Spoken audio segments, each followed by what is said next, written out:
Hi, Mrs. Simon. I'm back again with our One School, One Book, and we are going to read chapter 20 today.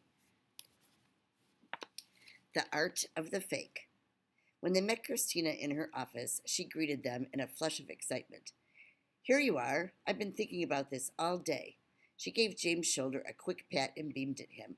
I still can't believe my luck in finding you. James smiled shyly, staring at his sneakers. Oh, I know, Christina laughed. I'm embarrassing you. I do that to my nieces all the time. Carl walked over to her desk. Are those the girls in the photo? Oh yes, she said, my sister's children. Katie and Eleanor. She looked at the pictures. Her eyes were shining with affection. Marvin climbed quickly up to James' collar for a better look at the photo. He liked the relaxed expression on Christina's face, the way her arms curled comfortably around the children. She looked different in the photo, unguarded. He remembered hearing Carl tell James once that it was hard for people to ever know what they really looked like. Reflections in mirrors weren't accurate, Carl said, because that when you stared at yourself in a mirror, you subconsciously composed your face in a way that wasn't your natural expression. Marvin wondered if that was true when you were strangers, too. Maybe you only looked like your true self with the people that you loved. And maybe that was a face you yourself hardly ever got to see, except in the photos like this one. Carl lifted the frame. The little one looks exactly like you. Christina smiled. Doesn't she? And Eleanor is the spitting image of my sister's husband. Have you noticed how that happens sometimes? The genes of the parents seem to sort themselves out, and the children look like one side or the other. I told Lily she saved me the trouble of having children.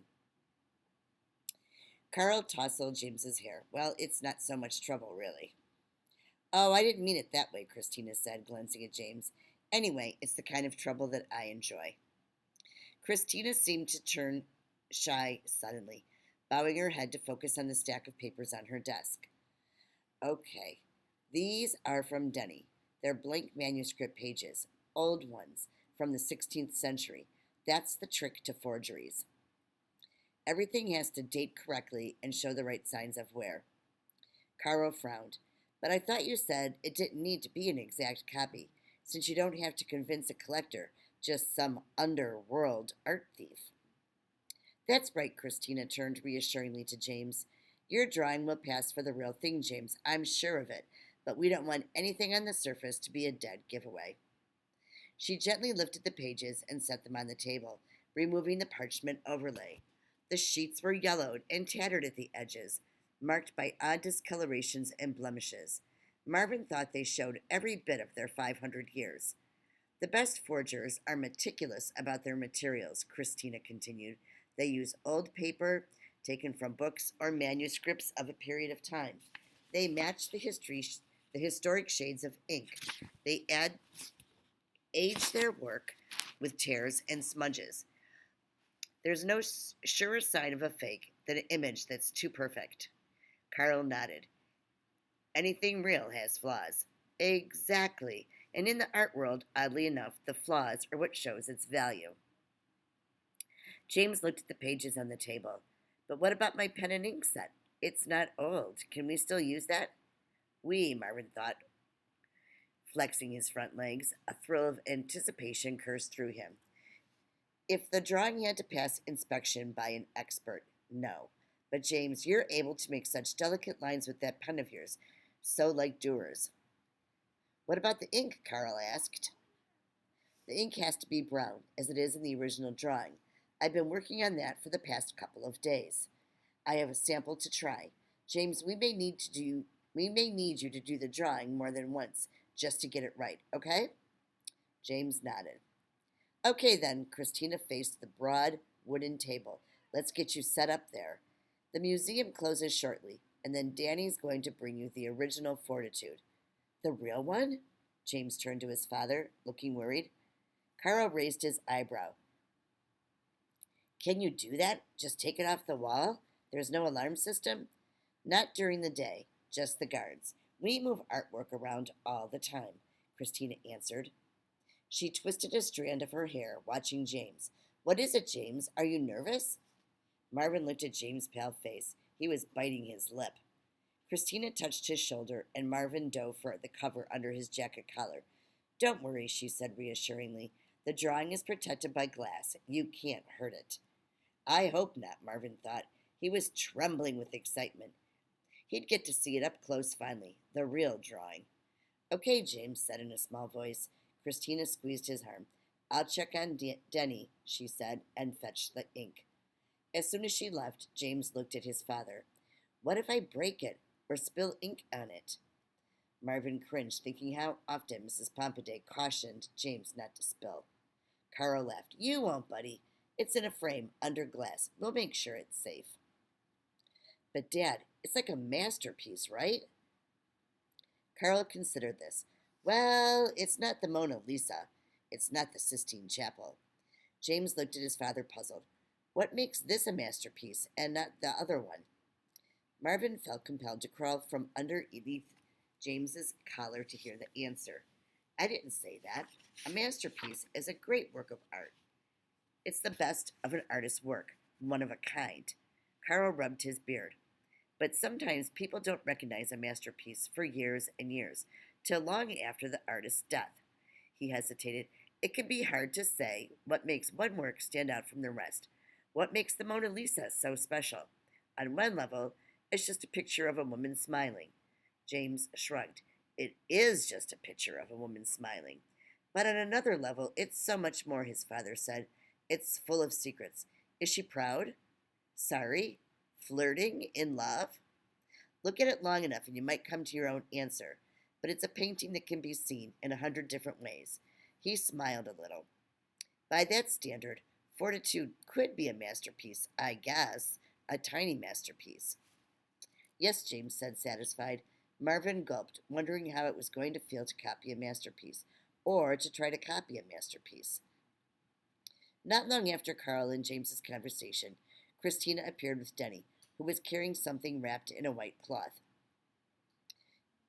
Denny's eyes sparkled. Hello, friends, he greeted them. And now what you've been waiting for. He carefully removed the cloth and set Fortitude in the middle of the table. Marvin inched forward for a better look. He caught his breath. The lines were so strong and fine and just as lovely as he remembered. The girl gripped the lion fearlessly. The lion reared up in her arms. James' voice was scarcely more than a whisper. Is it worth a lot of money? Christina nodded.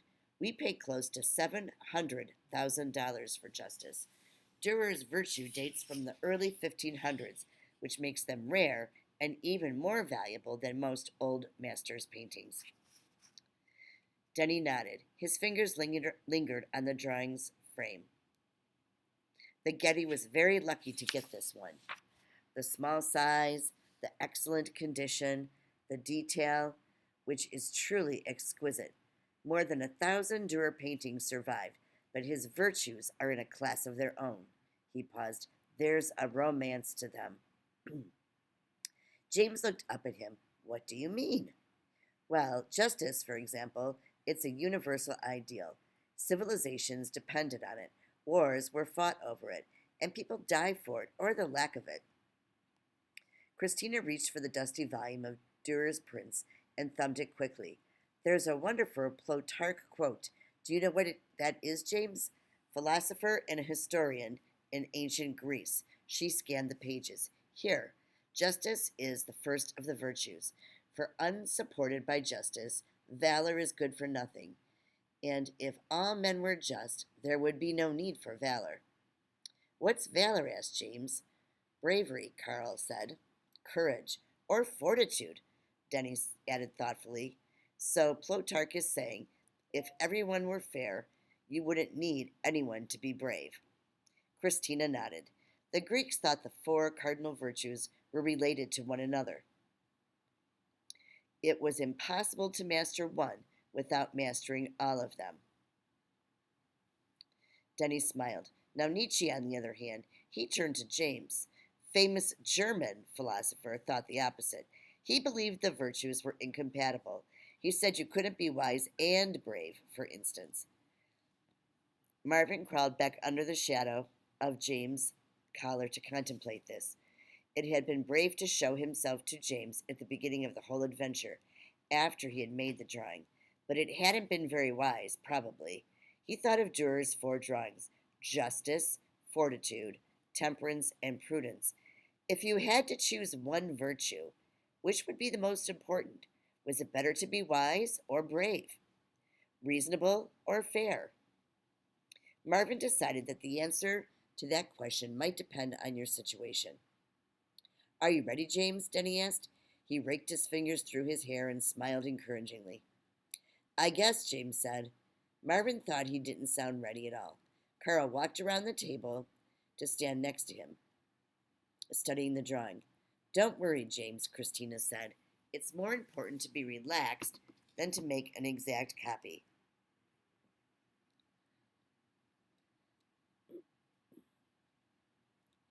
The key to a good forgery is that sense of ease, making the lines smooth and fluid, not haltingly. Do you know what I mean? She crouched next to James, and Marvin immediately scooted further down the collar, remembering the last time she caught sight of him. He could smell her mild, soapy scent. He noticed again how lovely she was with her smooth cheeks and shining hair. Denny said softly, Every drawing tells a story. It talks to you. Together they all gazed at Fortitude, clutching the jacket fabric. Marvin noticed the tension in the girl's sturdy body, the way the lion seemed to both lunge and recoil at the same time. A breathless hush settled over the room. The noise of rush hour traffic on the street below seemed miles and miles away. Marvin felt as if they'd all been hypnotized. Finally, Denny spoke. Durer's paintings can sometimes be quite cold, he commented, still transfixed. But not his drawings. His drawings are full of humanity. Christina paused, but there's always something held back. It's almost as if he couldn't bear to expose his tender imagination. Marvin understood that feeling. It was as though in his subjects, Durer saw something unbearably fragile and beautiful, and he had to steel himself to protect it from the heartless world. After a minute, Christina turned to James, her voice coaxing and gentle. All right, James, take as long as you need. We'll check back in about an hour or so. Is that okay? Here's the brown ink. She slid a small glass jar across the table and carefully positioned one of the manuscript pages next to it. Oh, and let me clean off your pen. We can't have any trace of the old ink on it. She opened the flat case and lifted James' pen from its snug resting spot, motioning Denny toward a bottle of clear fluid on her desk. Denny, pass me that, will you? Christina poured the solution onto a handkerchief and dabbed the metal nib of the fountain pen. Then she placed the pen back in the case, turning to James expectantly. Okay? Carl bent to hug him. What do you say, buddy? All set? Yes, James answered. This time Marvin noticed. His voice did not waver at all. Good man, Denny declared, and with that, the adults left the room. Before going on to the next chapter, you might want to discuss with some friends or a family member the virtues of justice, fortitude, temperance, and prudence. What do they mean? What do you feel is the most important? Could it depend on the situation? Well, Mrs. Simon, for now until the next time, I'll see you again.